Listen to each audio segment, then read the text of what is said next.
YouTube award, যা 1,00,000, 1,000,000 এবং 10 million ইত্যাদি সাবস্ক্রাইব হওয়ার পর ইউটিউবের পক্ষ থেকে দেওয়া হয়। ইউটিউবের ভিতরে লাখ লাখ চ্যানেল আছে, সেই চ্যানেলগুলোর মধ্যে অনেক চ্যানেল ইউটিউব অ্যাওয়ার্ড পেয়েছে, আবার অনেক চ্যানেল ইউটিউব অ্যাওয়ার্ড পায়নি, আবার কোনো চ্যানেল মনিটাইজেশনই এখনও কমপ্লিট করতে পারেনি। আপনি কি জানেন পৃথিবীতে কতগুলো ইউটিউব অ্যাওয়ার্ড এখন পর্যন্ত দেওয়া হয়েছে? আপনি যদি এটা না জানেন, এই ভিডিওতে আমরা আপনাকে এটা জানানোর চেষ্টা করব।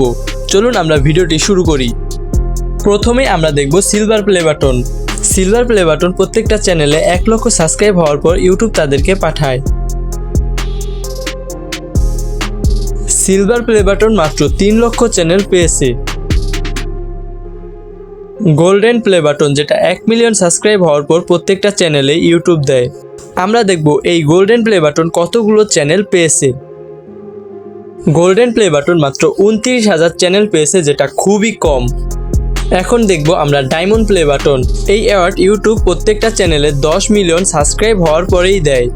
ডায়মন্ড প্লে বাটন কতগুলো ইউটিউবার পেয়েছে সেইটাই আমরা দেখব। ডায়মন্ড প্লে বাটন পেয়েছে মাত্র 985টা চ্যানেল।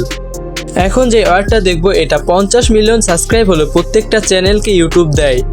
এই অ্যাওয়ার্ডটি আপনি আপনার মন মতো কাস্টমাইজ করে নিতে পারবেন। এই অ্যাওয়ার্ডটি পেয়েছে মাত্র 40 জন ইউটিউবার, যেটা খুবই কম। এখন দেখব আমরা 100 মিলিয়ন সাবস্ক্রাইবারের প্লে বাটন কীরকম হয়। এইটা হচ্ছে রেড ডায়মন্ড প্লে বাটন, যেটা প্রত্যেকটা ইউটিউবারকে 100 মিলিয়ন সাবস্ক্রাইব হওয়ার পরে ইউটিউব দেয়। রেড ডায়মন্ড প্লে বাটন অল্প কিছু ইউটিউবার পেয়েছে, কারণ 100 মিলিয়ন সাবস্ক্রাইব করা খুবই টাফ। আর এই প্লে বাটনটি পেয়েছে মাত্র 7 জন ইউটিউবার।